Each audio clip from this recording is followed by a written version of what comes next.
I'll hit record for the people that can't be here today. Just to kind of review, again, I do this all the time, and it may seem redundant, but I think it's good to sort of hold our spot.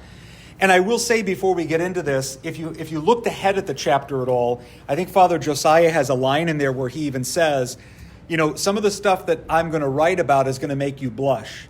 And he says, my advice is blush once and then be done with it. So I want to be clear that I know that some of these things we're going to talk about today, can make people feel a little awkward or like, geez, why are we talking about that? But as I'll say in here, sometimes people ask, why is the church in my bedroom? And the response is, well, is the devil in your bedroom? In all likelihood, yes. Well, not in all likelihood, he is. And so if the devil is there, then the church, through her priests, need to be instructing on what's appropriate and what's not. And some of these things are going to be self-explanatory. This is all stuff you're aware of. But we do need to make mention of it because I have found in my priesthood that over and over again, people are not aware, not for any ill will, but just lack of understanding. They're not aware that some things are appropriate and some things are not.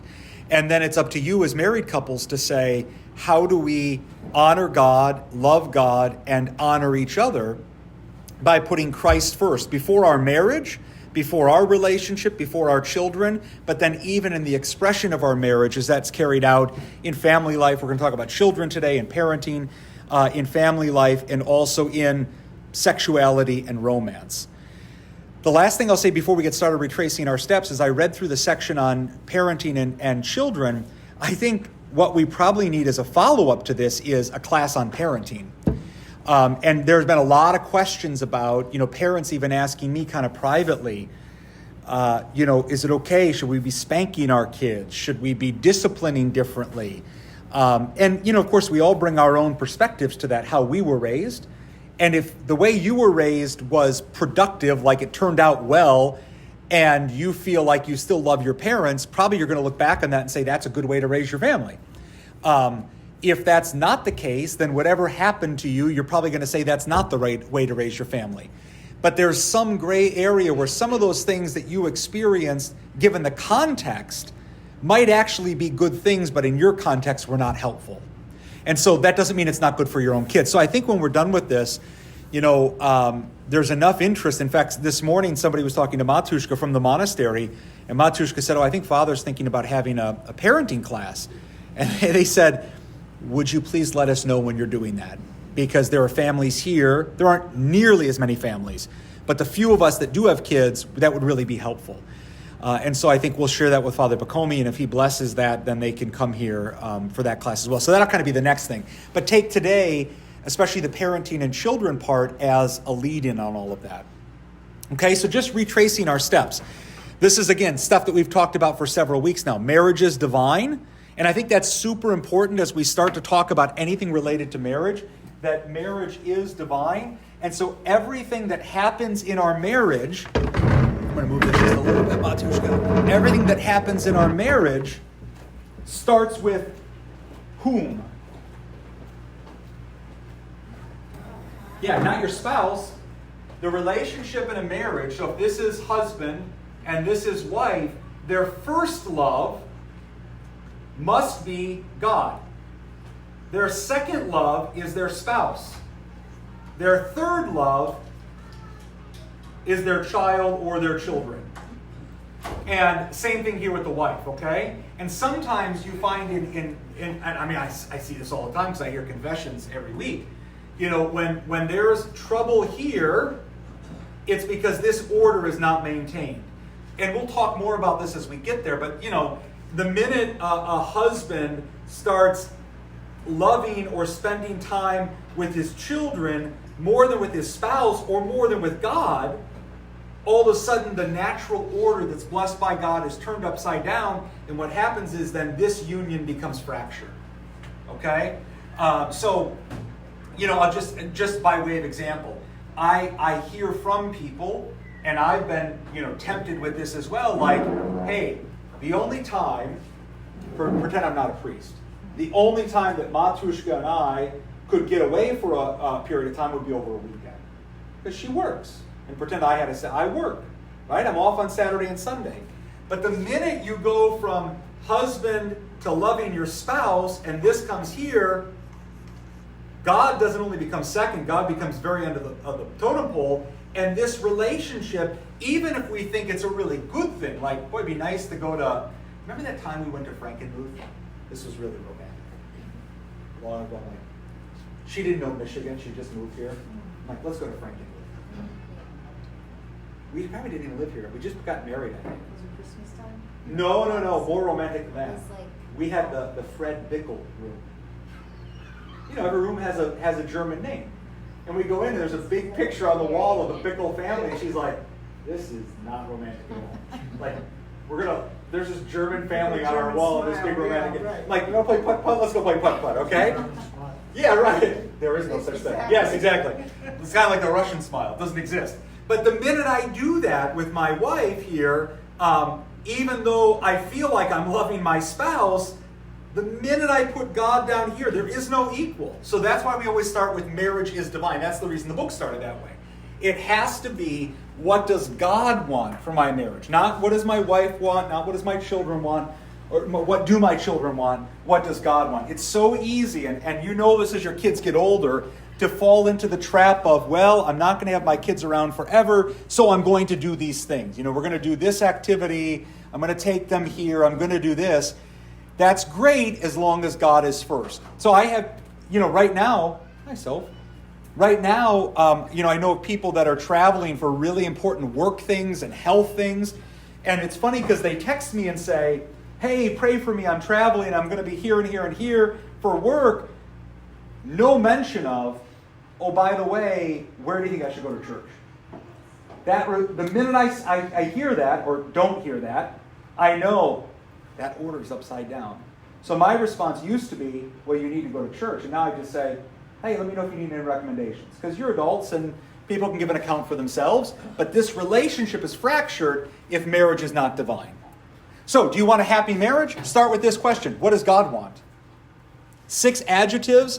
Again, we're not going to go through all of them, but just to remember: mysterious, unitive, monogamous, complementary, indissoluble, and ultimately marriages are life-creating. And as Father Josiah said, we've kind of done 2 chapters a week. So the first time, the second chapter was on love and expectations. The principal question is, what is love? And again, the only kind of love that sustains a marriage is agape love. We're going to talk about kind of the development of love as it relates to sexuality and romance in a married couple when we get down to the chapter for today. But agape love is the most powerful love. Why?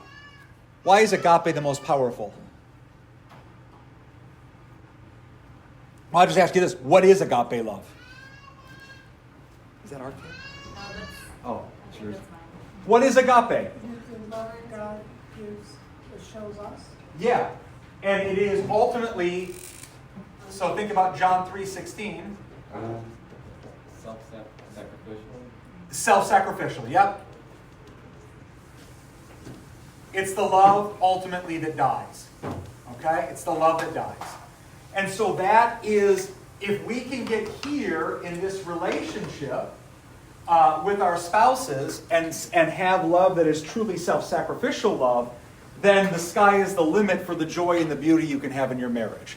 Why? Because agape love defies feelings. Think about all the struggles we have in our marriages and how many of them, or potential marriages, if you dated, you've experienced this, how many of them are related to our feelings. Right? I mean, even if you don't know, people react within a marriage because their feelings have been hurt. Even if I don't know their feelings have been hurt. Matushka. Even if you don't know their feelings been hurt. It's this aggravation of feelings which ultimately turns marriages upside down. Last week then, or 2 weeks ago, we talked about friendship within marriage. I think I told you there's a priest who's trying to become fairly famous on YouTube and Twitter and all of that, who's, he's offering these reflections, and he offered one a couple of weeks ago where he said you should not be friends with your spouse, especially if you're a man. And again, the idea was like, I'm a man, I need male friends, I shouldn't be friends with my spouse. But it really does sort of miss what our Lord says in John's Gospel, which is, we can have a marriage that's a relationship between a servant and a master. Okay, that will be functional, but it's not going to be good. But the Lord says, no longer do I call you servants, doulos, like doula, birthing helper, assistant. Actually, in Greek, it's slave. It's what Paul says we are. We're slaves of Christ Jesus. For a servant does not know what his master is doing, but I have called you friends. For all things that I heard from my Father, I have made known to you. So what is the essence of friendship with Christ? To know what the master is doing. Okay? Another way of saying it is to have all things in common. So I think the example or the question I asked last time, or maybe the example I gave last time was, you can't keep secrets from your spouse. Obviously, there are some deep sins that we only share with God through our confessor. But short of that, we don't keep secrets with our spouse. And I think some practical things we talked about, like don't have two separate bank accounts, right? Don't, I bought this, but I can't tell them because I'm worried that my spouse will get upset. We cannot keep secrets from each other, because to be friends is that all things have been revealed. Now, this becomes difficult, I will say, with men especially, when it comes to their willingness to share, not stuff, but their feelings and their thoughts and we sort of get stuck in this, I'm with myself. Matushka can tell you, I'll just speak for us, I have 0 friends because it's too dangerous for a priest. Your brother said to me, last time I talked to him, he said, Father, I tell Matushka all the time, Matushka Kristen, he said, the life of a priest is being constantly sad and disappointed. That is every moment of my life is being sad and disappointed. So I can't have friends because they're even more sad and disappointed. But it's hard for a man, especially if you don't have an outlet to share your quote-unquote feelings, to do that with your spouse. And so we have to work on what does that look like, to be willing to use a kind of a catchphrase today, to be vulnerable. I hate that word. But it is true. Willing to say, this is what I'm thinking, this is what I'm feeling. Not in an overly emotional way, just, I'll say to Matushka sometimes, I'm really sad. And then she'll say, why? I don't really want to talk about it. And then we'll talk about it, and having a glass of wine helps talk about it, right? But there needs to be friendship here. This can only happen if marriage, especially early on, is nourished. And so we talked about some of the things that can help that. Date nights. Don't raise your hand, but how many of you since the last class have had a date night? Don't raise your hand. Okay, 1. I said don't raise your hand. Raise your hand. No, I'm kidding. Okay, so date nights are really good. Once a week are really important. They can be extraordinarily cheap, and they don't always have to involve something romantic. They can just be going out and talking.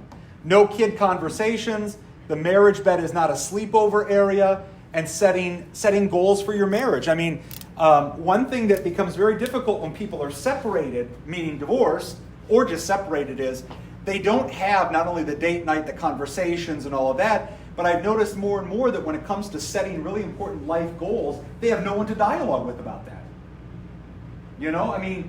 Someone I know very well who is divorced, when you're going to cut down a tree that's fallen in your backyard, even that, you're like, well, who do I talk to about what do I look for? What do I pay? What's the right amount? Is it worth buying a chainsaw myself and cutting it down? I'm going to save money that way. Would I want the mulch for anything? Can I burn this in my fire? There's nobody to have a dialogue about. So you're left with an inner dialogue, which just drives you crazy. So setting goals, conversations, all these things are ways to nourish a marriage. Communication and conflict, this is how we ended last time. Marital communication must have its foundation in how the Lord communicates with us. So we sort of conceded the point that while conflict and fighting in marriage is really bad, it is also inescapable. It's going to happen. So we sort of say, okay, if it's going to happen, what are the rules that should be laid down for working through conflict? And I think, honestly, for the cost of the book, as I read it, this is some of the most important, helpful information. Don't use divorce as a threat ever. Don't say, I'm finished with you, or this isn't working. Not even a hint of this is over or could be over. Clearly, don't be physically abusive. Don't be verbally abusive. Don't call each other names. Don't constantly interrupt. That's what kids do. Just this morning, I'm talking to Matushka before I left, and Zoe comes right in between us, looks up at Matushka and says, as only Zoe can do, she does not call her mom at home. She calls her Matushka at home. Matushka, what should I wear today? And I'm like, Mom and I are talking, right? But that's how we can get when we fight. We just interrupt all the time. Don't involve others in the conflict, friends, parents, etc. Don't withhold sex as a form of punishment, which is often what happens both directions, men and women. Don't bring up the past as a way to demonstrate an inability to change. You've always been like this, or I knew when I married you, you weren't going to grow up from this, or this is what you did before we got married and you're still doing it. Don't generalize, all the time, or you always do this, or you never do that. This is very hard. Don't let the sun go down in your anger, but as you say your evening prayers as a family, this is a really good way to get squared up, even if you can't stand each other right then. If you can say, forgive me, the sinner, something softens in us. Don't bring children into it. Clearly don't bring them physically into it, like, hey, let me get Claire and let me ask her what she thinks. Claire heard the way you talked to me, right? And don't talk to your kids about your feelings regarding your spouse if it's not going well. And this, I will say, we think about it being, especially when we have younger children or kids at home, but someone like Mary, and I'm not saying you've ever done this, but someone like Mary, if her relationship with her daughter is fantastic, she can call her daughter and say, you would not believe what your dad did. Well, what does that say to her daughter? One, mom and dad are having trouble, and two, it teaches her daughter then to go and do that thing with her daughter down the road. Okay? Don't fight in front of others. Don't continue if you're too weary. Men and women demonstrate weariness in different ways. With me, I literally can't say another word because I'm so frustrated right now. And if I can't talk, we're not doing this. And for Matushka, it's when I see genuine, not like there's not genuine. When I see tears, okay, I've stepped too far. This is really not good. Don't reject compromise. This is the heart of being a Christian. Compromise on everything, especially in your marriage. Don't give up and withdraw to separate areas of the house, for example. You sleep on the couch. Don't come here. Especially if you have kids, this is really detrimental because kids may not always know what's happening, but they can see what's happening. Okay? Before we go on to the next section, any questions about any of that? Anything you've been thinking about? Anything you found helpful? This is our third class, so we've covered 4 chapters. Anything you're like, wow, I didn't think about this before? Yeah. When you said it's not a sleepover area, well, we're in the same boat, we close up with all of our kids. Yeah. But I also noticed that they're in my room all the time. Yeah. And they make messes all the time. And it was really cute for a minute when I wasn't feeling very well. They had maybe 30 pictures on the wall of things they would color, and then they would just tape them on the wall. I thought it was cute, but then after the last class, I was kind of in my bedroom, and I'm like, man, this really isn't my room. No. It's not our room. Yeah. Because it's it's a dorm room. space. Yeah, right. And so I've been putting down my foot with them a lot more. Yeah, yeah. And it actually makes it so much nicer to be in my room. It does. Yeah, no, exactly. Yeah, I mean, we've gone through the same thing, and every once in a while, I'll say where are the kids? And we'll go upstairs and they're just lying in our bed. And I'm like, I love you all, but this is not, I don't sleep in your bed. I don't want to, but I don't sleep in your bed. But hey, this is not a common room. So I think as kids get older, that changes, but even then it does. But yeah, it can't be, this is mine and mom's bed. I think, co-sleeping, I understand the appeal of it. Obviously, we've had our own experience with it, which we never did before, really, Sophie. And then you think, this will probably be our last. She's so sweet. And now look where we are, okay? So that didn't work. But, you're kind of they're so nice. And now Sophie feels like this is my bed. And if you say, no, your bed is actually that little bed in the corner, no, I want to sleep with you in your bed. And so now we found that, this is telling you a lot about bedtime at our house, but now we found that if Matushka is in the room, Sophie is not sleeping in her bed. So I've got to be in the room because I'm the tough guy. Dad, can I lay? No, you can't lay down with me. Nope. I can see you right there.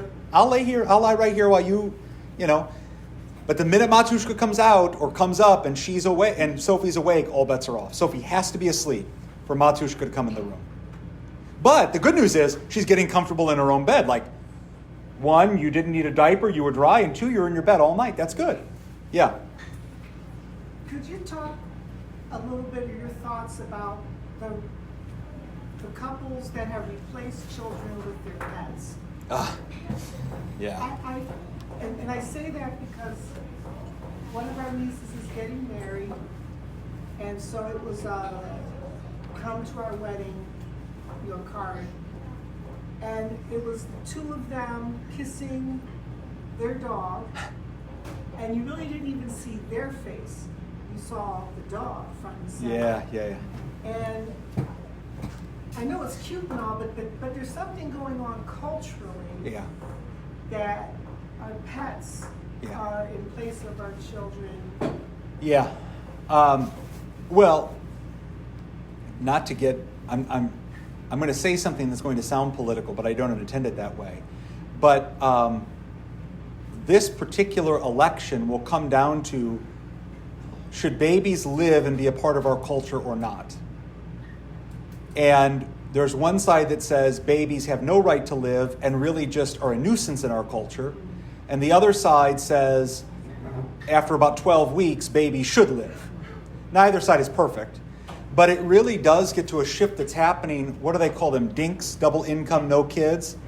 As though children are a burden. And think about, think from the perspective of sort of the liberal contingent, at least in the West right now. If your kid grows up and is annoying, you've got to live with it. If your dog grows up and is annoying, you put it down, right? So you've got way more freedom to manage your animal than you do a child. They're going to cost you less. They're not going to be around as long. They look really cute. They're not going to have to go to school, and you don't have to give birth to it. And so it really, I think, there is sort of a weird infatuation with having animals. Animals are fine. They're great. They're in Genesis. But when they rise to the level of we're not going to have kids, we're going to have animals, there's something deeply, deeply upside down and kind of evil about that. It just made me think of it about the whole bedtime ritual. Yeah. Yeah. Okay. And then people replace that with their dogs. Like my dog gets into bed with me and that kind of thing. And so but I think it's a cultural thing. And I think, I don't remember what the number was, but the birth rate is down again for like the 4th year in a row. And we're not having enough children to replenish those who have passed away. And dogs aren't going to do that. Cats aren't going to do that. Yeah. Yeah. It's not logical. You characterize the human mind and its development as logical earlier. And you were saying that your parents,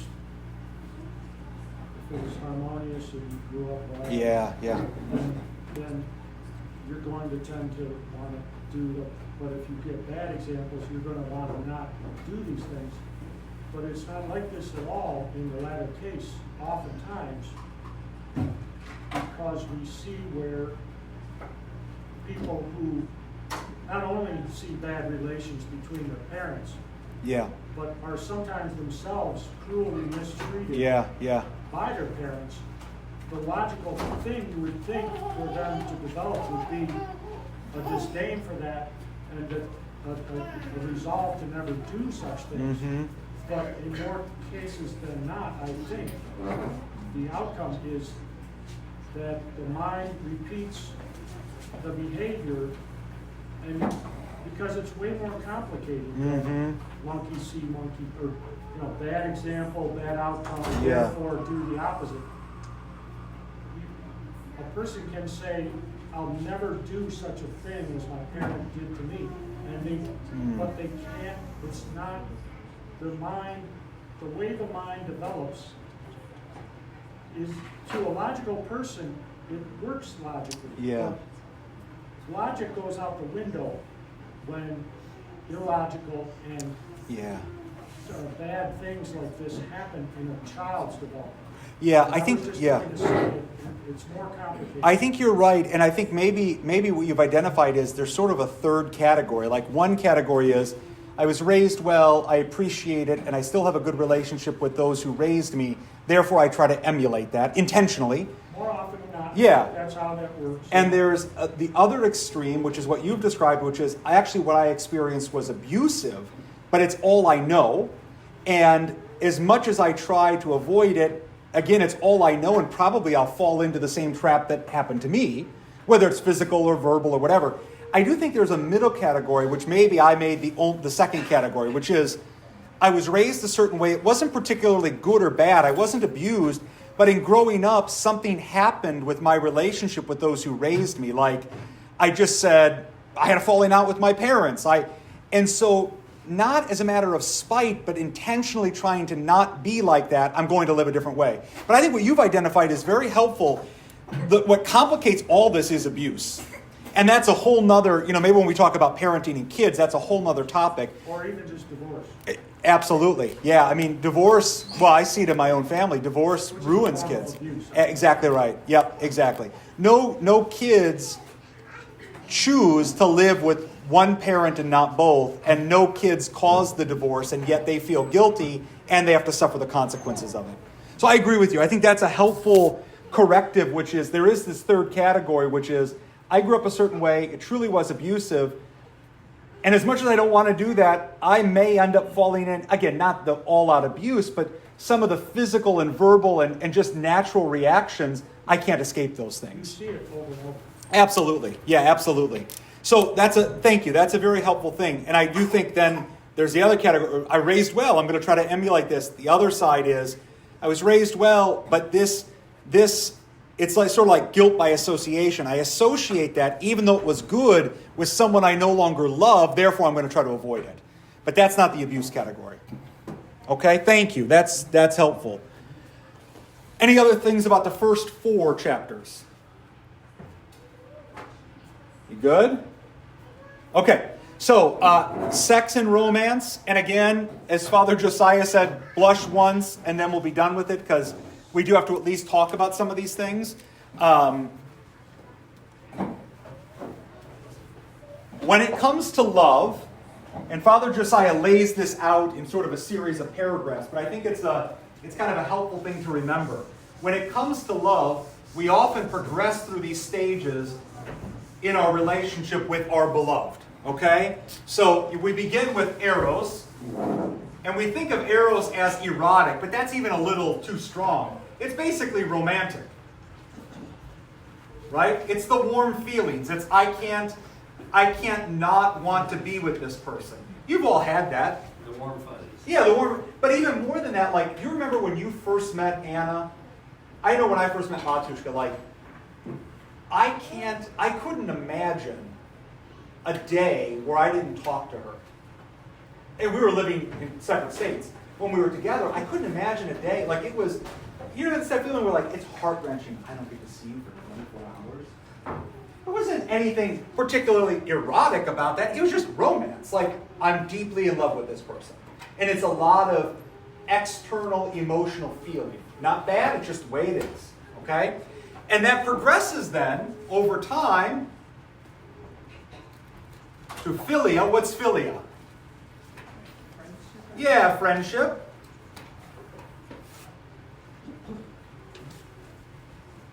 Again, now, not friendship like, oh, you and Ted are pals now. That's not what this means. It's much deeper than that. Because we just talked about what is friendship as opposed to doulos and servanthood. It means we share all things in common. Well, what's the one thing that every spouse couple here that's married shares in common? Children. So once you start having children, your eros love is going to, by virtue of the fact you share something in common, this child, transform in some way into friendship. And just to be blunt, you know that the romance you had with your spouse when you first met them and had no kids is not the same as what you have after you have 1 kid, 2 kids, 5 kids, 6 kids, 7 kids. Okay? It's not the same. And what qualifies as a really nice time together is very different. Now it's, man, I'd love to just go out to dinner with her and not have any kids interrupting. Right? I'd love to, like, watch a football game and she can sit next to me on the couch and not ask too many questions, but ask enough to sound like she's interested. Okay? Not like, oh, tell me about that number 12. Like, come on. But you could say, what? Oh, that was a good play. Yes, it was, sweetheart. Thank you. Let's keep watching. Okay? So usually how it goes, right, Rob? Isaiah, that's how it goes in your house. Like, don't ask too much. Yeah, that's true. Yeah, exactly. Right. So this develops. And storge is the love among family. Okay? Deep love. And again, if you grow up in a broken house or an abusive house, this is a paradigm that may not be present in this way. But this storge love is the love of fathers and children and mothers and children and in-laws even, and parents and grandparents. And ultimately then, in time, it develops into agape love, which is, as we said, the love of self-sacrifice. Now, the reason this is an important paradigm or an important progression is because over time, naturally, and I'm just talking about biologically, our ability to have this erotic, romantic love changes. Right? If you're 90, your idea of romance is going to be different than when you're 20. So there's this progression, but the way the Lord, and I want you to think about it this way, not as, oh, this is weird because we're talking about romance. No, this is the way the Lord created us. To grow and mature over time, and in our marriages and in our families, to move from what is considered romantic to ultimately what is self-sacrifice. Because this is not where salvation is found. This is where pleasure is found. This is where getting to know each other better and wanting to be around each other is found. But this is where salvation is found. Okay? And I'll just give you a couple examples. Think about how much we spend, how much the United States or the Western world spends on medications, for example, that allow people who should be here to go back to here. Right? My body doesn't function the same way it used to, therefore I'm going to pay for something that will help me get back here. Like, that totally inverts the whole progression that we ought to have as human beings. That doesn't mean when you're 70, 80, or 90, you can't have romantic feelings towards your spouse. It just means that my life is changing. They're going to happen differently. Okay? So this is the natural progression. And ultimately, if we want to be saved, and we are married in order to help in our salvation, we are given children to help in our salvation, ultimately we have to move to the point of agape. Now, what this also means is that in the world, and we know this, I mean, I'm always shocked if you go on Twitter. Twitter used to be Twitter used to be far more tame in what was on there. Now it's like you can't, turn it off. This is not good, right? In the world, sex has become animalistic, individualistic, selfish, and destructive. Think about, again, this gets back to your dinks, right? Double income, no kids. Do they have a single income, no kids? I don't know. All of this is how so much of the Western world operates, where the idea of romance and eros and sex itself is individualistic, selfish, and destructive. And again, some of you might blush, but I have an obligation to tell you what the church says is appropriate. Okay, so that's why we're talking about this.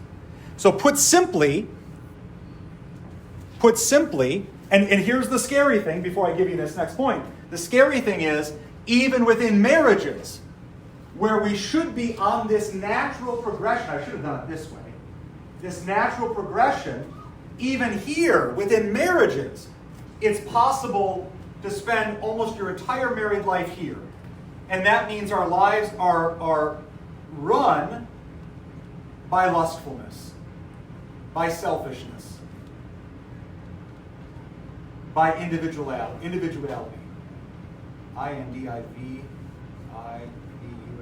don't know how that spells. I grew up in a generational spell check. So what I do is, when I write something like this, just do it like that. Nobody has any idea what you're writing. That means individual. Okay? So, it's fully possible that even an Orthodox Christian should be moving in this direction finds himself back here after 10, 15, 20, 30, 40, 50 years of marriage, where they are caught up in romance, eros, lustfulness, all these things that in time don't go away but need to be transfigured and transformed into ultimately self-sacrificial love. And let me say one more thing, just in case you're wondering. Self-sacrificial love does not preclude sexuality. Okay? You can be self-sacrificial and still have a relationship that is intimate with your spouse.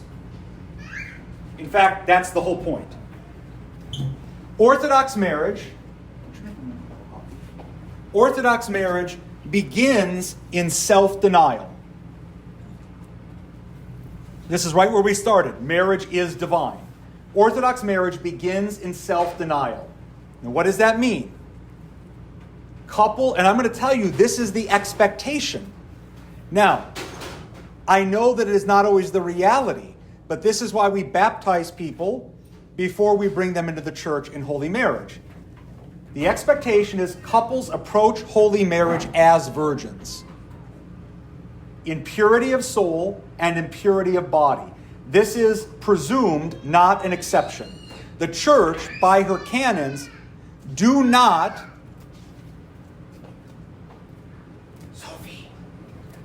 Sophie! The church, according to her canons, does not... See, Ted, you can go home and just talk to your wife, right? You don't have to worry about Sophie screaming or Dad, I'm getting in your bed, or... Orthodox marriage, according to its canons, does not marry people that are not virgins. Now, you might say, well, I got married in the church after I've been living with my significant other. Yes, but you were baptized, which washed away the previous sins, and now you come into the church as though those things did not happen because they've been forgiven. Just like tattoos are explicitly forbidden by the Orthodox Church. In fact, if you have tattoos, it's forbidden for you to be a clergyman. Thank God some of these guys who would like to be tonsured readers or help out more in church have all been baptized after they had their tattoos and are under strict obedience to not get any more. Okay? That's why Thomas is wearing long sleeves.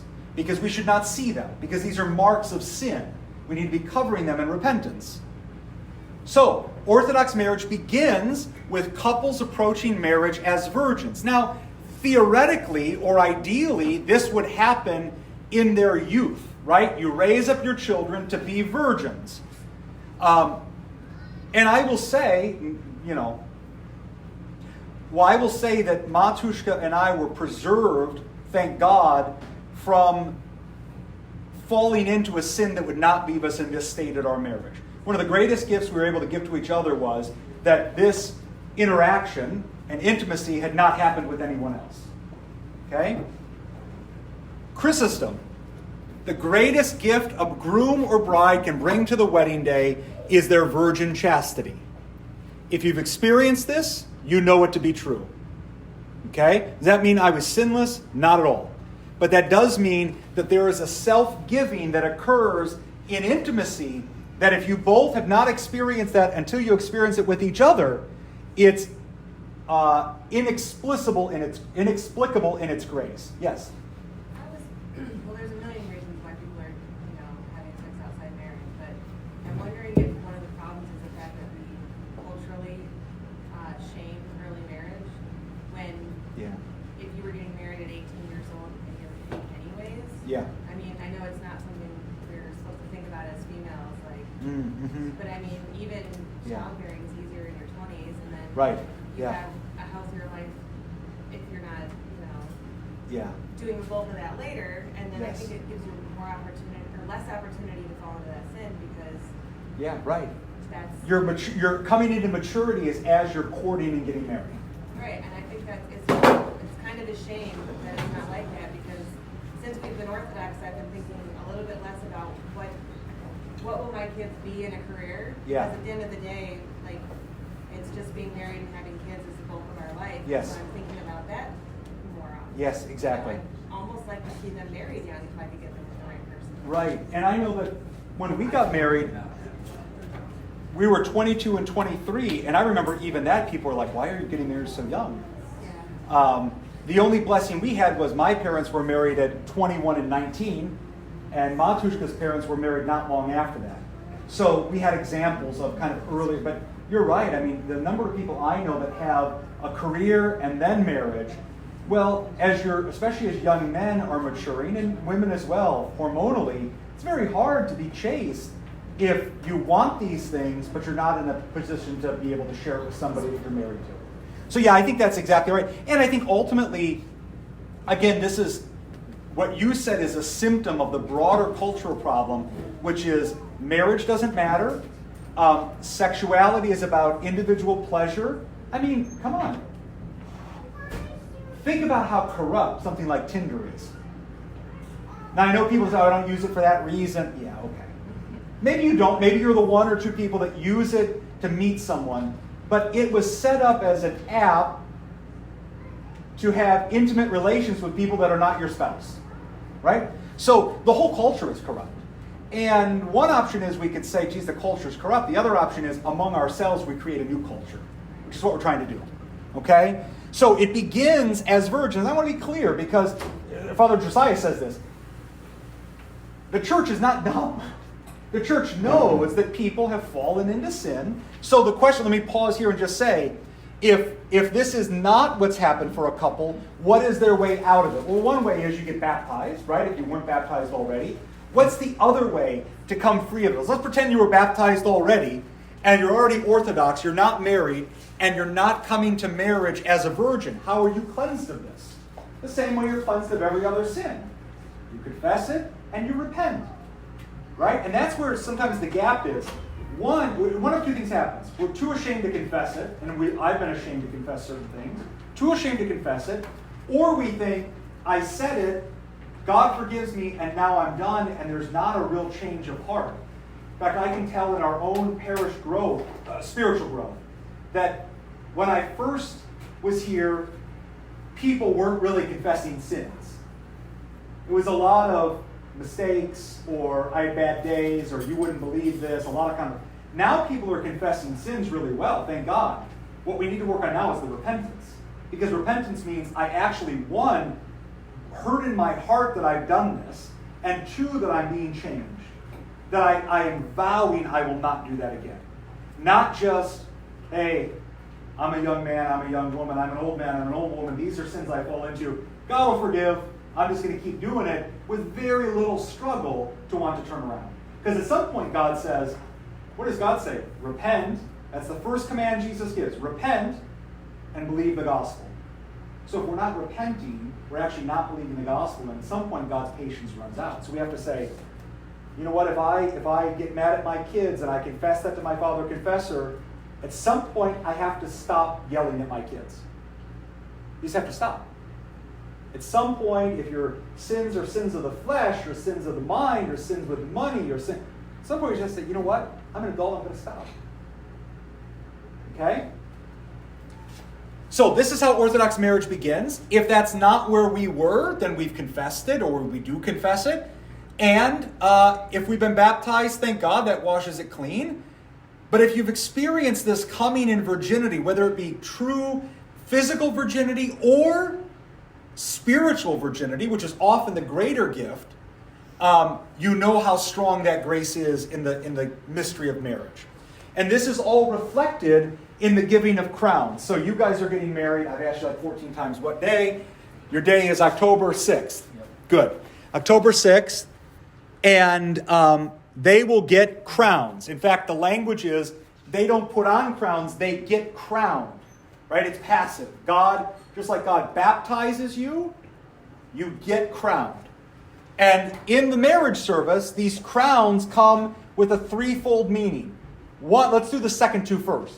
As an anointing. You put crowns on. We don't put, I was going to say Burger King hats, but those are crowns. We don't put, what's another hat? We don't put baseball hats on you because that has no significance other than I love this team. We put crowns on you. Why? Because you're a king and you're a queen. In that moment, you are your own kingdom. And you have to go home and have a kingdom that is lived out in the gospel. We put crowns on you because in that moment you're also martyrs. When you get crowned, you're going to die to yourself in a way even now that you have not experienced. You will die to yourself. Why? For the sake of the other, because that's what agape is. It's as though on that day, we joke around, the day you're baptized, you're sinless, you're clean. You want to protect that. On the day you get crowned, the very crowning itself transports you to agape. This is not about me, it's about my spouse. It's about God bringing us together.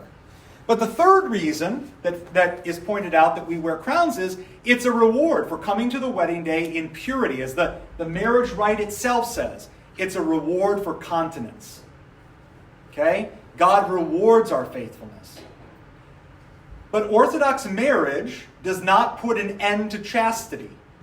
Okay? So sometimes we think, and this was true when I was a Lutheran, I'll never forget my college roommate who was getting married before I was by a couple of years, and he was talking about, not explicitly, but was sort of talking about like, oh, it'd be great to be married because now I can do all these things, like inappropriate things. Marriage does not put an end to chastity. This is reflected again in the marriage rite. What do we say? Bless this marriage and grant these thy servants chastity. Matushka, go see who's running upstairs, would you? Sorry. Grant these thy servants chastity. Even a marriage lives a monastic existence within the domestic church. So what is a domestic church? The church in your house. A monastic existence means there's order, there's discipline, there's leadership, the rhythm is prayerful. So, and ultimately, I live a fully celibate life with my wife. Just as a monastic would live a fully celibate life with Christ our God in the midst of the monastery. There's no difference. Other than my bride is my wife, his bride or her bride is the kingdom of God in a different way. Okay? But it's fully chaste. I don't have freedom within marriage to say, this is my wife, but because we're married now, I can engage in all these other things. We still have chastity. And I will say again, the number of Protestants, especially, who think that the rule for chastity goes away once you're married is astonishing. And I don't mean chastity just, outside of you. Obviously, nobody thinks having an affair is appropriate. But the fact that we can live in very unchaste ways within a marriage is rampant in contemporary Protestantism. Like, you're married now, do what you want. Okay?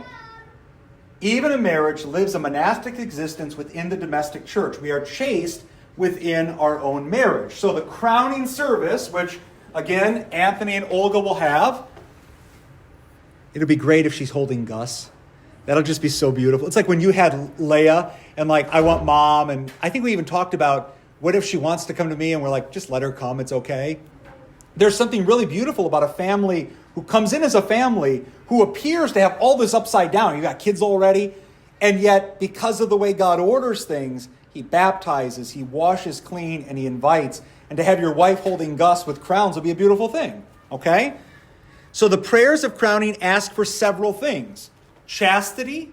In fact, it talks about a bed that is unassailed. This is part of the reason we don't let our kids play around in our beds, because not that they're bad, but that's a holy place. Children. So ask for three things. Chastity, children / concord of soul and body, and that we be one flesh. And I think I told you that language that St. Paul uses of one fleshness is the language of being glued together. I think we talked about that the first week. And if this is why divorce is so hard. If you begin to tear one board off and it goes away, this board is gone, but this board that remains is not whole.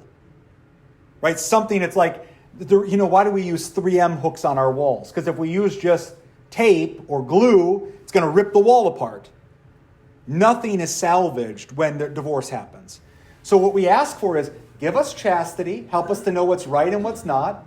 Give us children, and in fact, the marriage rite says sons and daughters. It does not say, give me one kid and let me be happy. It does not say, give me one of each and then I'll stop. It says sons, plural, and daughters, plural. I'm still waiting for the sons part, okay? I think my rite said, give me 7 daughters or 6 daughters and enjoy life, okay? But it's plural. And then that God keep us one flesh. So what's the reason then for, you can call it whatever you want. Some people call it marital relations. That's a little gentler or softer or more normal. And so if it makes you blush to say sexual intercourse, okay, marital relations. Why do we have marriage? Why does God permit this? One, to tame the passions. And our chief passion, especially at a certain age, is often the passion of lust. What is it? We can lust after a lot of it. I think, Ted, the first week we were here, you said something like, can I lust after my neighbor's house? I mean, absolutely. But what the Lord talks about specifically is the lusting after the flesh of someone else or the flesh of your spouse. If you are fixated on the flesh of your spouse or engaging that flesh, that is a sin. That needs to be confessed. All I think about is my wife. They should love her, but to be overly fixated on the things of the flesh is sinful. So Clement of Alexandria says God gives us marriage as a disciplined pleasure. It doesn't mean that it's not pleasurable, but it's very disciplined. Now it's within the context of something. It's guided, it's protected, it's curbed. The second reason is the procreation of children. And the third reason, this is the reason for the marital act, okay? Not just marriage, but for coming together as husband and wife. Taming the passions, the procreation of children, and uniting husband and wife deeply and concretely. So as I said in the first week, and I think I said last week, historically, and this has not changed, things like contraception have been forbidden by the church. Everybody likes to say, well, what about this exception? There are certainly reasons that the church in her mercy says, this is dangerous, we need to stop this. However, the overarching rule is every marital act should have the possibility, if God wills, to have children. Okay? And over time, that changes. Over time, as you move toward agape and the self-sacrificial love, there often is not the possibility of children, just given age. Yes? So just curious, if you are a couple that doesn't or can't have kids, yes. Say, yeah. What does that look like for you for the rest of your life? Yeah. So two things. One is we're not Roman Catholics, so we don't talk about valid and invalid marriages. Roman Catholics would say that's a reason for an annulment. There is no such things. There are some Russian traditions throughout history. This gets into a long discussion about Russians under the Soviet Union being influenced by the West because those were the books they could get. So when the Russians were learning theology under the Bolsheviks, they read it in Latin, which means it was Roman Catholic. It's the reason if you go to Dormition Cathedral, it's also called what? Assumption, right? Because it's a Latin term. And so there are some Russian traditions predominantly that have, courts where they can decide is a marriage still valid, but that's not the overwhelming consensus of the Orthodox Church. So we don't just say, well, you can't have kids, therefore your marriage is invalid, go and marry someone else. We also don't say you can't have children naturally, therefore have IVF. IVF is as sinful as simply fornicating. Because one end is, I have pleasure without the possibility of children. The other is, I have children without the possibility of pleasure. In Orthodoxy, it's both together. Okay? So what do we say? One, pray to the saints who have helped people conceive children. I have one example. Someone said to me, I'm saying it was the prayer, but it was kind of providential how it all lined up. They were really struggling to have children. And these were people who were of an age where it should not have been a problem had everything been okay. And I was going to Jerusalem. And this person said to me, please pray for me while you're there. And I prayed in the Holy Sepulchre that they would be able to get pregnant. And it turns out when I came back, they got pregnant like that day when I had been in the Holy Sepulchre. Because God hears the prayers. And God welcomes them. God wants people to have children. So why does God not allow some to have them as easily or as freely or at all? Because for whatever reason, that's the cross they need to bear to be saved. If all of that doesn't work, you can't have children, there is no such thing as annulment, and I pray to the saints and it's not helping, then what I tell people all the time is, just because you're not a biological mother or father doesn't mean you can't be mother and father. And so you have to take the role of godparents seriously. The same thing with single people. We have people here that are single that may not ever get married. People that are older, for example, well, they have an even more they have an even greater responsibility to be godparents and godmothers and godfathers to raise up spiritual children, which is actually deeper than children of flesh and blood. Okay? So what do we say? Pray. It's your cross for whatever reason. It's not an out from the marriage. And using things that are scientific, that are unnatural to help have a baby are not permitted. That help answer it all? Yeah. Okay. I guess one last question. Yeah. Most of your life is like raising your kids. Yeah. If you're married. And so what then is like your mission almost, or what do you do as a married couple to kind of, you know what I mean? So you're not just living like roommates, you know what I'm saying? Yeah. So, we've got Ted and Theodore here whose kids are all grown up. They love each other dearly. They're probably not going to have any more biological children, but it's not like their mission in life is gone. It also is not like their love for each other is gone. And so now, as the bishop said in your letter, devote yourself more fully to prayer, to helping be an example. Your life really does change. I don't know from experience, but from people I know have said, your life really does change when you're not responsible for the children in your house anymore. And I found in my experience, it does one of two things for couples. Either there's a total falling apart because the first thing we did, right? God, spouse, kids. Well, guess what? You discover very quickly what was most important. When your kids leave home and your marriage falls apart, I'm guessing God was not most important. Your kids were. Or your spouse was. So if your kids leave home and you're like, I am having a meltdown because my kids are gone, something's wrong. Right? You can miss them, but your life has to go on. But if you have that in its proper order, there's still lots of love, lots of agape, even eros, romantic love. But your mission is different. Now you are to be a parent or a grandparent, spiritually, physically, and a model. Ted and Mary are not old, okay? You're welcome. They're not old. They have a lot of life left, God willing. Think about the impact they can have on people in just how they live. That even they couldn't when they were so consumed by raising their kids and going to work and getting degrees, and because much of your life then is spent at home, where the world doesn't ever see what's actually going on. Now you have a chance to be a real Christian in front of other people. Okay? Theodore. Well, I just quit. I had heard about this thing in the Norman Yeah. Church, and I knew, I was told long ago, that's not biblical. Right.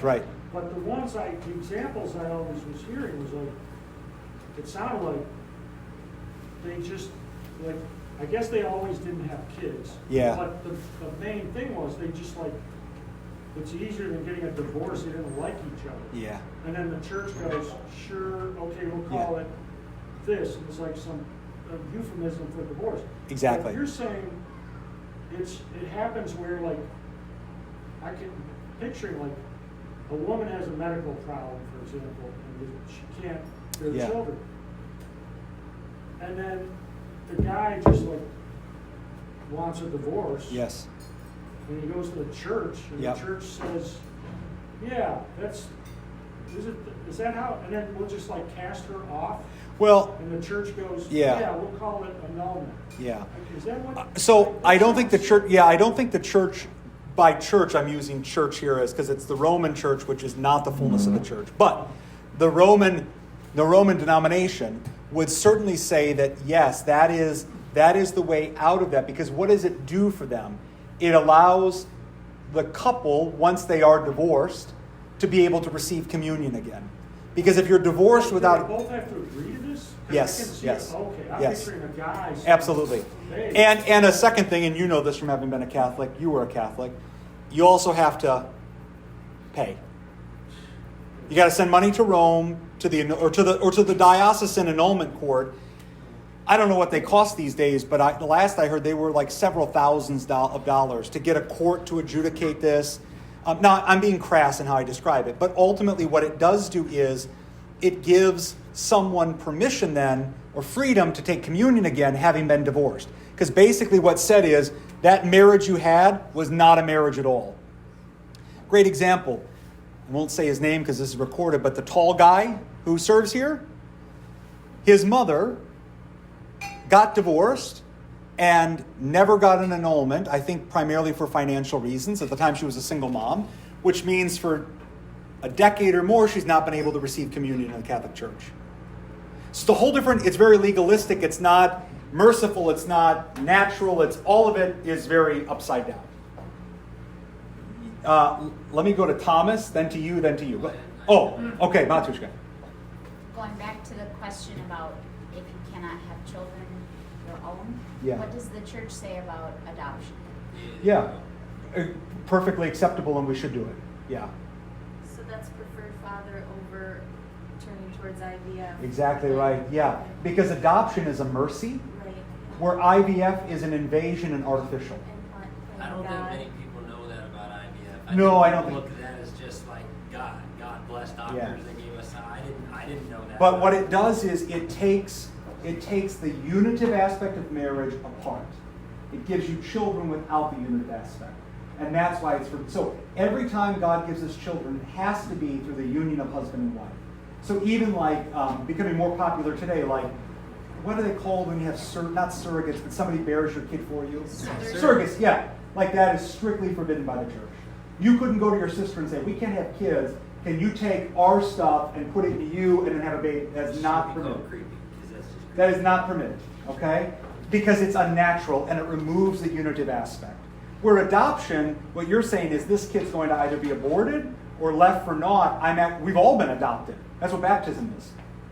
So that's totally permitted and should be encouraged. Again, there the problem is it's expensive. Or, yes, exactly right, yeah. The way Yolanda. they do IVF, I heard, now also, aside from what you said, is the embryos are destroyed. That's the other problem, yeah, is that not only is it not the unitive aspect, but whatever is left over and you decide we're done having kids, those are destroyed. Which again, that's part of the problem. You're contributing to the abortion of children. And you're leaving living embryos in a freezer for potentially months and years. It's and see, here's what's scary, again, not to get political, but you have one candidate who is considered the more pro-life candidate who is saying publicly, I'll fund everybody's IVF. That's not a blessing. Not a blessing. Yolanda. So I was married in the Catholic Church to my ex-husband. Yeah. And we went to the same church even after we got divorced. Yeah. And the nun knew we were divorced, and I was never kept from having communion. And Yeah. I never Yeah. wanted to get an annulment because the idea that somehow it never existed didn't make sense when we had 3 children. That's the other thing It was is, insulting to me. yeah, as somebody once said to me, and pardon the language, it means my kids are bastards. Right. Yeah. I will say, with all the talk about the formalities, I don't know of any local Roman Catholic Novus Ordo church. And I'm talking about, you go to the more liturgically minded, Tridentine Mass, all of that, they're going to be very strict about this. There's one right down the street. Yeah. Yeah, but if you go to any of these kind of normal, everyday Catholic churches, they'll commune people that aren't Catholic. So it's not, I totally agree with you. Most people don't even abide by the rules. But the official teaching of the Catholic denomination is that this has to happen or you're not permitted to receive communion. But again, you've got the fallout then of kids, and what does that mean for us, and the money. Anything else before I keep going? So literally then, the marital act or intercourse helps strengthen the couple, as a couple, as the Hieromonk Gregorio says, to face the struggles of family life. Again, I think we're so cultured by our culture to think of intimacy in the marital act as something purely physical, and yet, as the Hieromonk says, it actually strengthens the couple to face all the struggles that you have in married life and family life, right? And this, it's not just for men, it's for men and women. And we know this of course I use husbands as an example because I'm a man. We know this practically. Most husbands act differently in pursuit of their wives and after they've been intimate with their wives. There's peace, most men don't embrace their wives in that way and then start screaming at them. Right? It just doesn't happen. I'm sure there are men like that, but that's not most Christian men.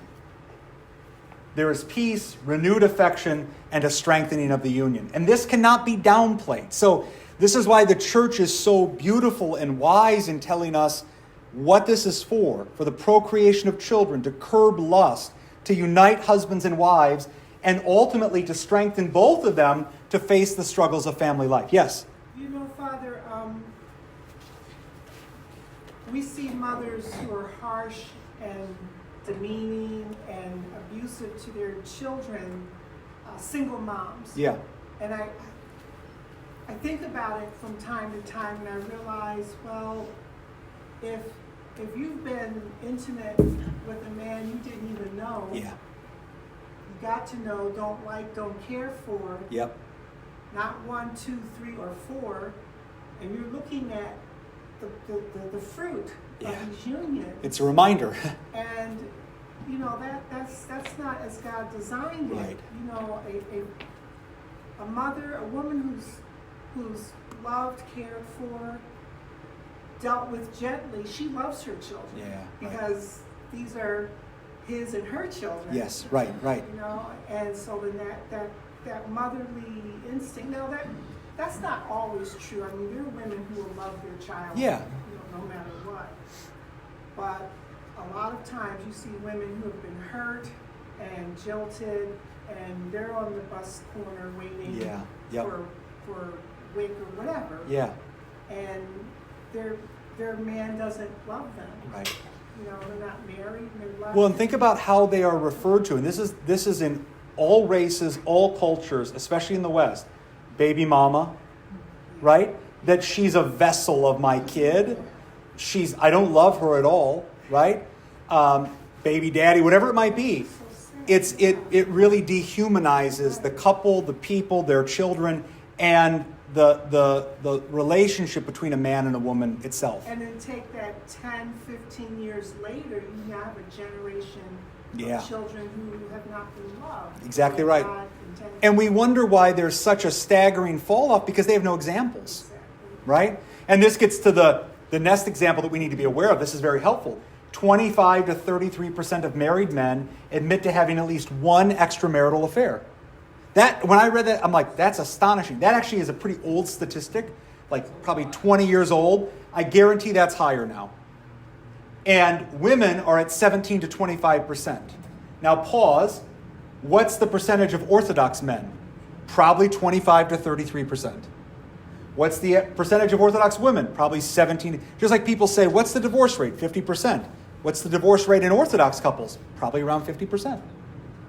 Right? Because when we fall into the ways of the world, this is what happens. This involves not just affairs, and this I want to be very clear here and also very sensitive, but unlawful divorce and remarriage is an affair. So you can't just say, I don't like my spouse anymore, we're going to get divorced, go and get remarried, and say that everything's okay. Now this is not calculate abuse, that's a very different thing, or affairs in a previous marriage. Those are all reasons the church says we don't love it, but we will permit a divorce. But just to say we're not compatible anymore.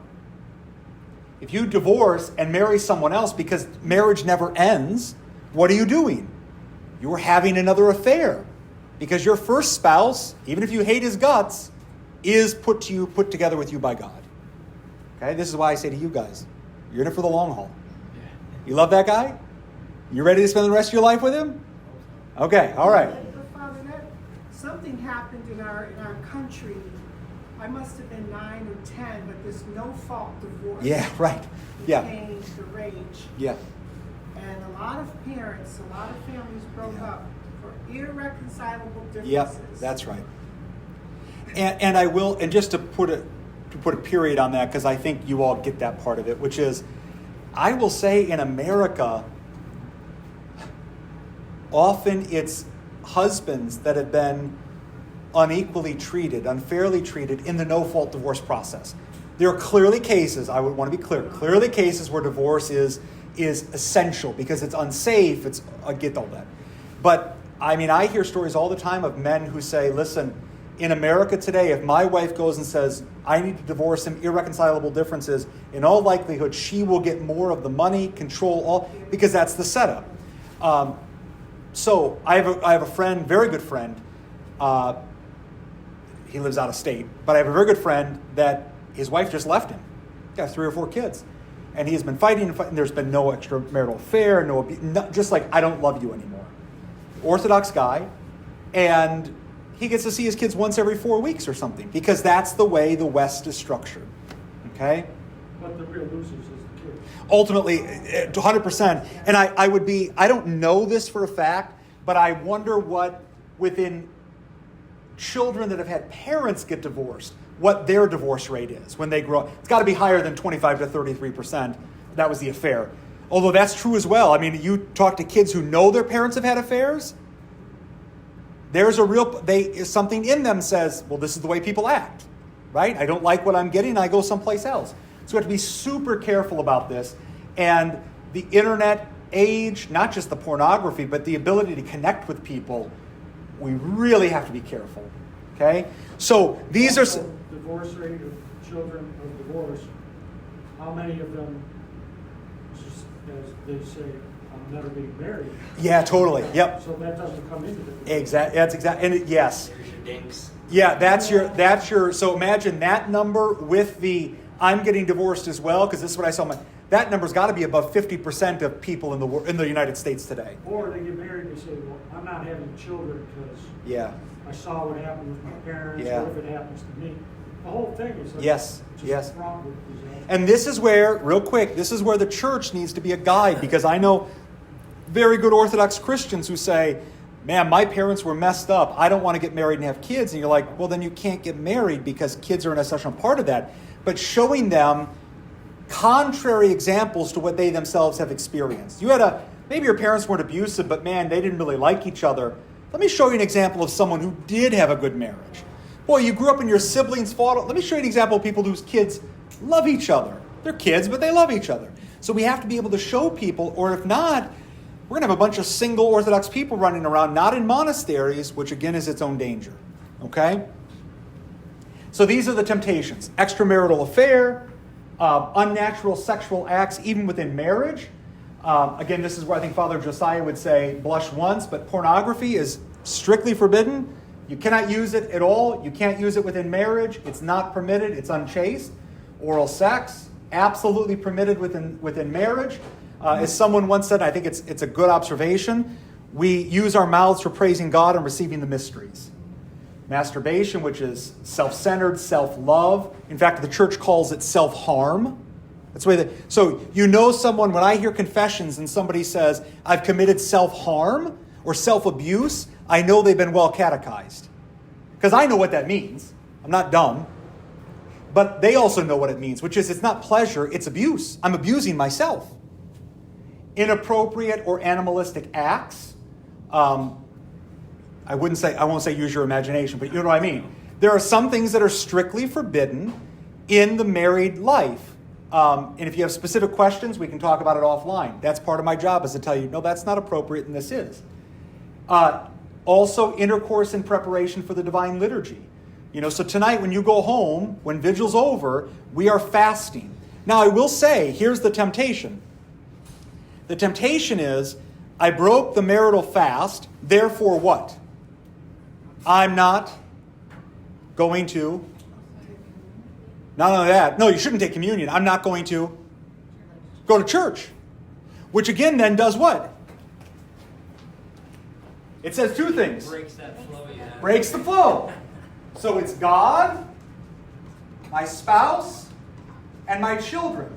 So if you break the marital fast, if you break the marital fast, you've already said to God once, you know what? Having pleasure was more important than the mystery you're going to give. And then on top of that, if you say, but I'm not going to church, because why? I already broke the marital fast. Again, you say to God. So that needs to be confessed. Like that kind of thing. If I were to say to Matushka, hey, it's a Wednesday night, we have communion in the morning. One, I couldn't do that because then I couldn't serve communion. But if I were to say to her, don't worry about it, and we'll just stay home tomorrow, I would need to confess that. And finally then, these are considered unnatural things, not the way God made us. Finally then, intercourse with the full intention of not conceiving children. That can be through birth control, that can be through how the intercourse is done, whatever. This is not appropriate. What has led to this? from my experience, almost all of this is a result of the use of pornography between men and women, principally before they got married, right? I mean, I don't think anybody in this room is going home and every night, you're spending an hour watching pornography. One, I don't know if you have to pay for it still, but I can't imagine, given your busy lives, you have time to do that, okay? But you have these experiences early on which sear in your brain. And so I'm always telling the young guys and young girls, man, don't watch that, because it will forever change what you think marriage looks like. You get a 14-year-old boy or a 12-year-old boy, or nowadays a 7-year-old boy, who says, I saw things I shouldn't see, man, that will forever change the way you view a woman. She becomes property. She becomes a toy. She becomes something I use. And suddenly, this is all you see as normal, when it's not normal at all. And so if this has been your struggle, and I don't know your whole history of your struggles, but if this has been your struggle, and it influences this, then you have to talk about and confess and work with your spiritual father on, like, man, what can I do to break this image, to break this idea of this is what the union with my spouse is like? Yeah. I think I would go beyond not just pornography, but I know when our kids were like Claire's age, MTV, like this other stuff was coming to videos, and those music videos that we're hip hopping and hip bopping to, and you're watching what's going on, that precedes the pornography. Yeah, that's right. It teaches our girls to become concubines. It teaches boys with music what to think and say about girls. It's just a lack of modesty. Yeah. And so just for parents to... Yeah. I mean, we all did. I mean, we listened to the music when we were kids, but you didn't have this visual aspect. Well, and you can't... And here's what's hard for me. And it was bad enough. It was. I mean, I grew up in the TRL, where Carson Daly on MTV every day. I'm dating myself. Anthony's like, what is TRL? You have? Okay. You have no idea what it is. See, you're young and innocent. When Elvis, they showed him from the waist up on that song. I know. When you saw Elvis with the waist up, you're like, too much for me. Yeah, I'm dreaming of a blue Christmas or whatever that song is. Yeah. Yeah, right. But people can't waste an opportunity to make an inappropriate joke. So you saw, you probably didn't see, Carson Daly, who used to host TRL, was he on an award show recently or something? And he said, all you young kids that don't know, I hosted this show every day from 3 to 5. I was with your mom every day from 3 to 5. Now, what he's making a joke is she watched MTV. But we can't take one moment and not make a joke that's inappropriate. So we got to be super careful. So if you've got kids, and this is boys and girls, man, this is really something you got to watch out for. It's hard because you can't patrol everything, and kids are super smart at you're a teacher. I'm sure kids at school are looking at appropriate things. This happens all the time. So really the best thing, at least from my experience, is not just saying, well, that's bad, don't do it, because they're going to do it if they think it's interesting, but to model for them why this is not appropriate. And so for us in our house, it's even like something comes on TV which is just not appropriate. It's not explicit. It's Channel 4. But the relationship is not right. And something, for me, like the homosexual stuff, no, we're not watching that. I can't handle that.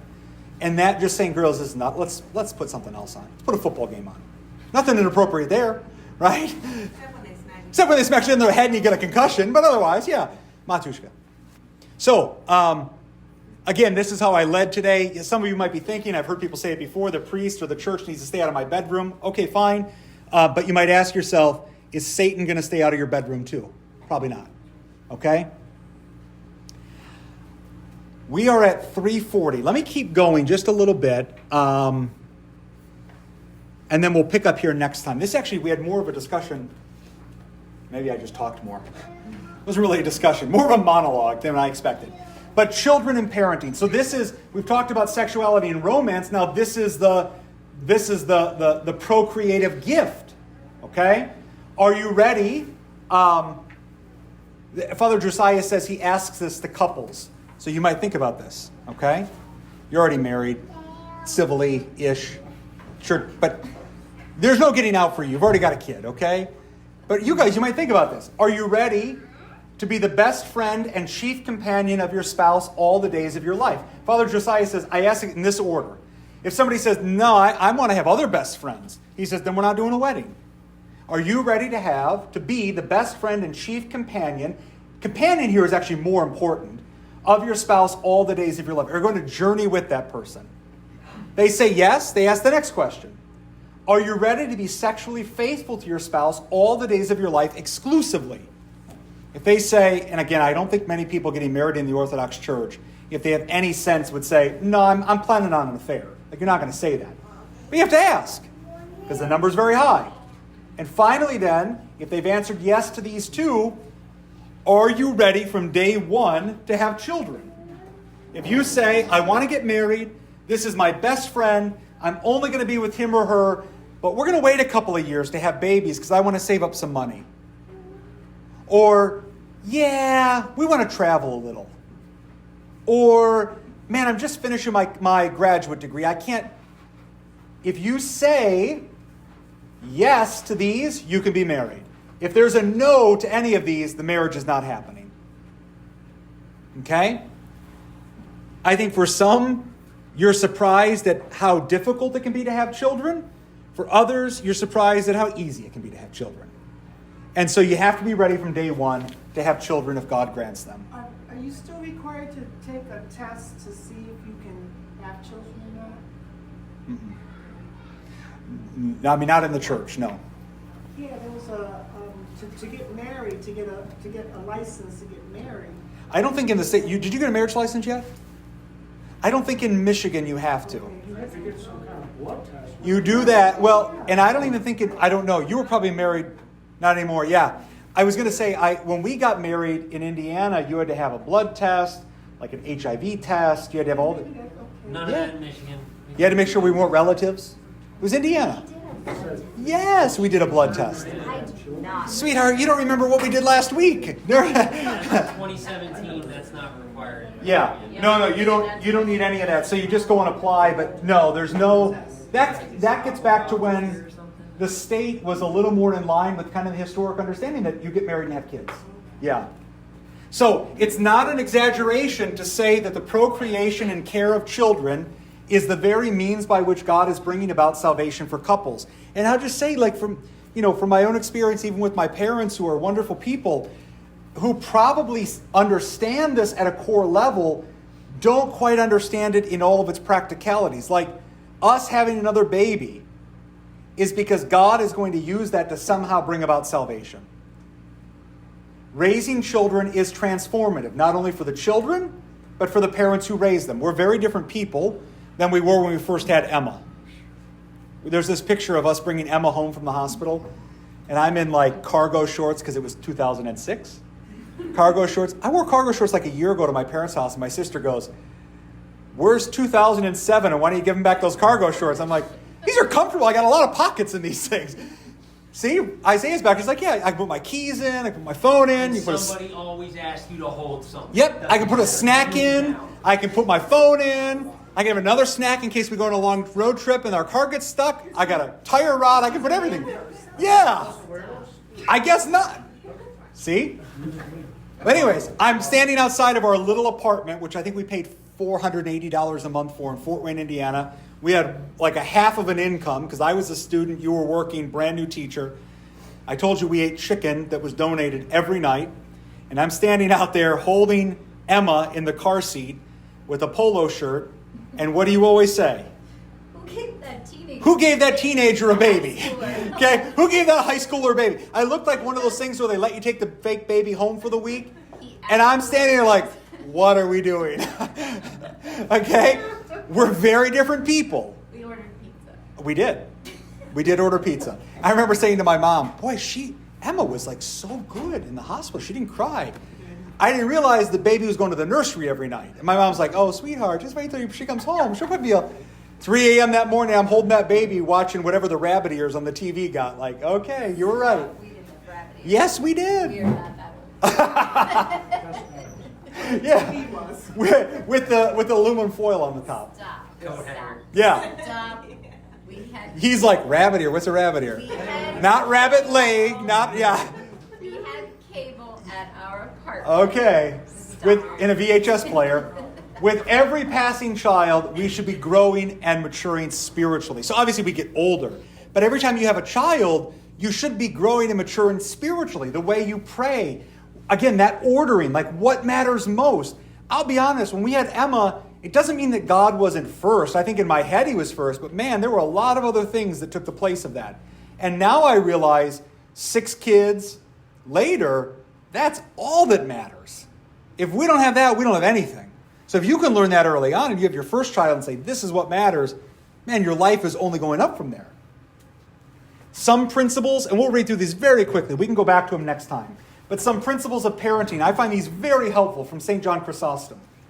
Teaching obedience is essential in matters of faith and safety. So for example, if your kids say, older kids, 7, 8, 9, 10, 11, 12. I'm not standing at church. No, you are standing at church. This is a matter of faith. No, I'm not going to, we're eating, vegan because it's Lent. I'm going to buy a hamburger. No, you're not doing it. Now, if you're 18, you want to do that, fine, but then you should go live someplace else. Because here, this is what we're doing. And in safety, like nobody would say, oh, Sophie, go walk across West Chicago if you want to. Explore. Right? That's how some people parent today. Do whatever you want. You find your way. Okay. St. John Chrysostom, in matters of faith and safety, obedience is critical. This is why husbands and wives must be of one heart. By the way, I'm just going to give you a heads up. Because we've had such a long day, we are going to go right till about 4. We're just going to serve great Vespers with the gospel reading. So we're not going to do all of Vigil. I'll still hear confessions, but that's why I'm not wrapping us up to run upstairs, okay? I know you're like, I'm calling New York right now, okay? It's all being recorded. This is why husbands and wives must be of one heart and one soul in matters of the faith. This is why it's so difficult when husbands and wives are not of one heart and one mind with the faith, because when it comes to teaching obedience in matters of faith, you don't agree yourself. Imagine if you were a Baptist and you were Orthodox. Well, there's certain... Say something other than Baptist. Yeah, okay, Presbyterian, Methodist, all right? Imagine you were a Methodist and you were Orthodox. Yeah, you could we love Jesus, great. We go to church, wonderful. But there are plenty of things in your spiritual life that you would not agree on. And how do you then convey to your children what's most important? One of two things happens. Either you don't teach them, or one person, typically the wife, tries to teach, and what happens then? The minute the wife becomes the sole teacher of the faith in the house, the order of creation is turned upside down, and kids begin to begin to rebel. Good. Looking for another R word, but I can't think of what it is. Resent, that's it. Resent their parents because the natural order is not lived out. Okay? Husbands and wives have to be of one heart and one mind. Acquiescence in non-essential matters is critical. Okay? So if the question is, are we going to go to the zoo today or go to the park today? No mom or dad should say, by God, we're going to the park. Everybody wants to go to the zoo? Go to the zoo.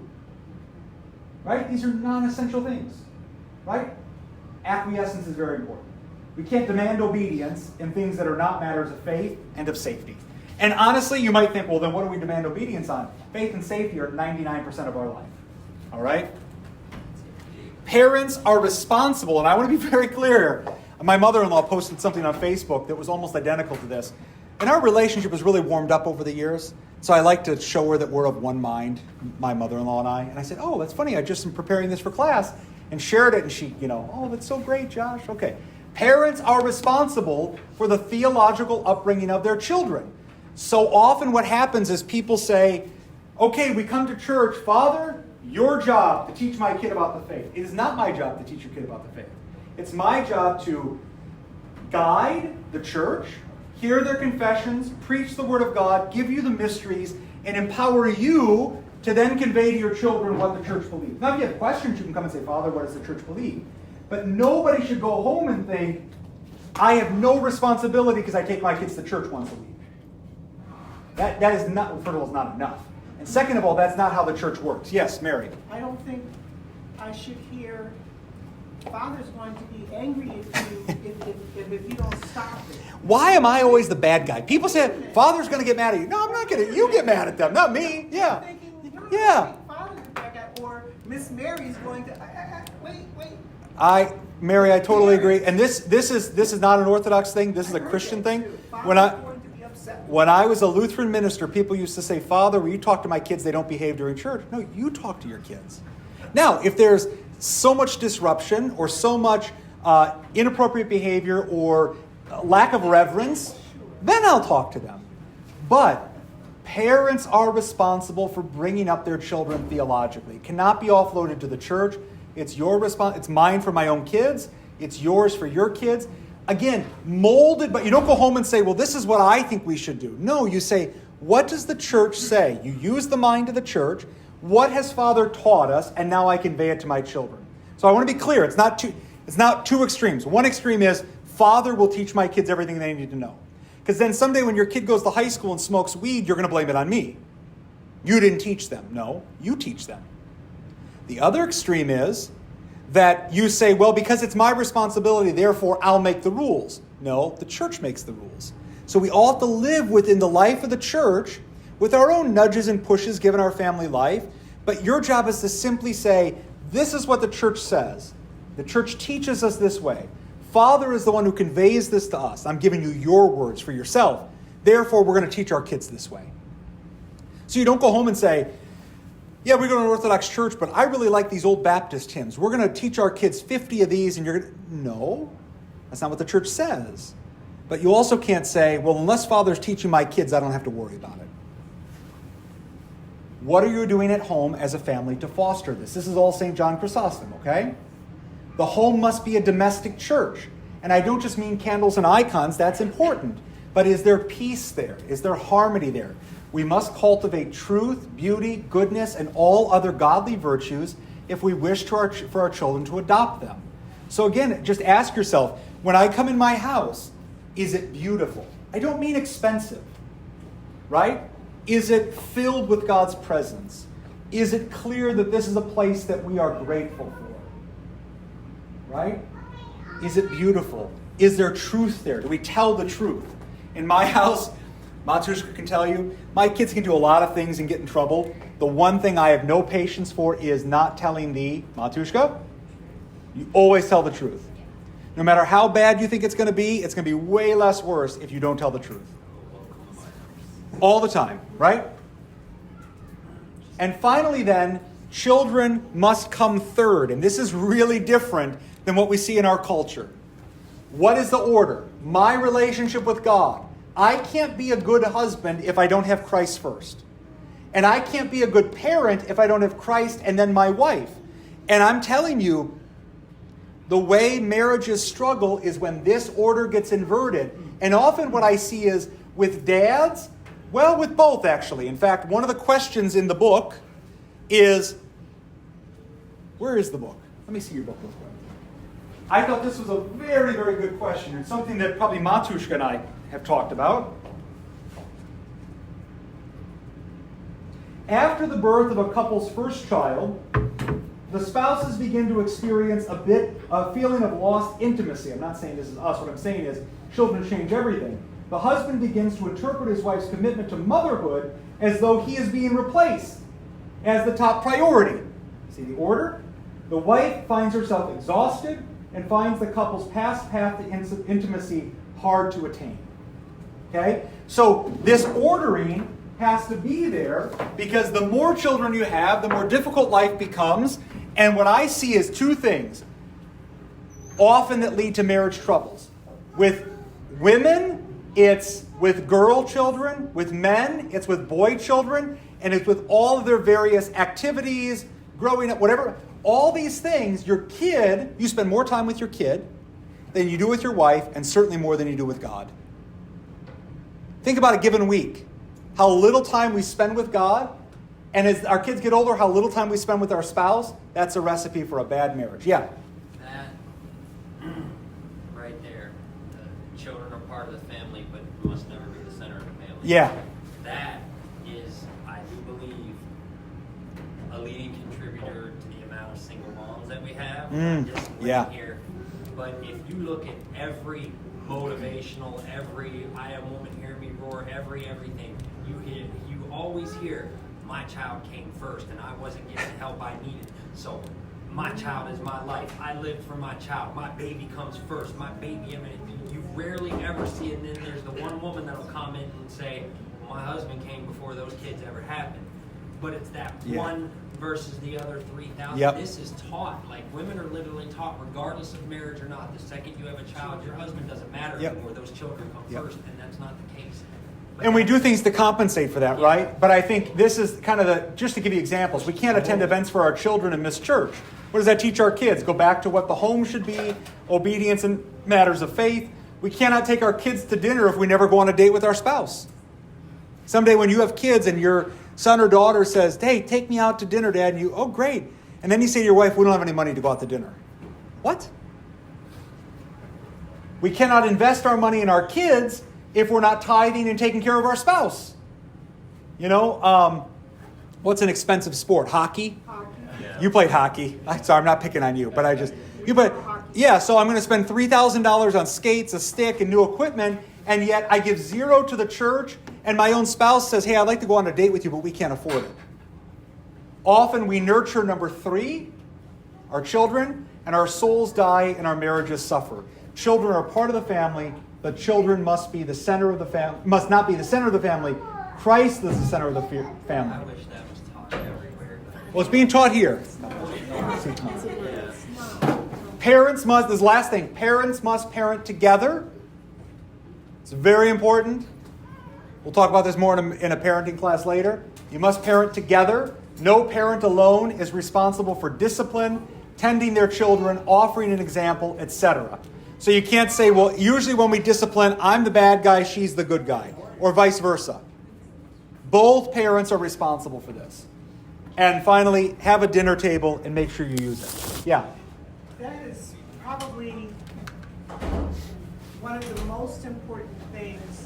Our kids started complaining, I think they're like 10 or so, because 5 o'clock, they knew when your father's driving up the driveway, you're coming in the house washing up, dinner's ready. Yep, exactly. Well, Adam went on to school, and he had a friend whose father had died, and he and his mother never had dinner together. And the mother told me, she thanked me because Ishmael came home one day and said, well, Adam, he has dinner with his family every night. Right.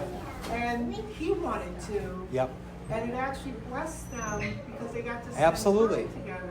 But my knucklehead, he was complaining because He didn't know what he had. Yeah. No, and this is all the point is, one last thing. This agape love that we're so after in our marriages spills over to your entire families if you begin to live. That's why these chapters go together, right? Sexuality and romance leads to parenting and children, and ultimately the goal is agape in all things. Okay? All right.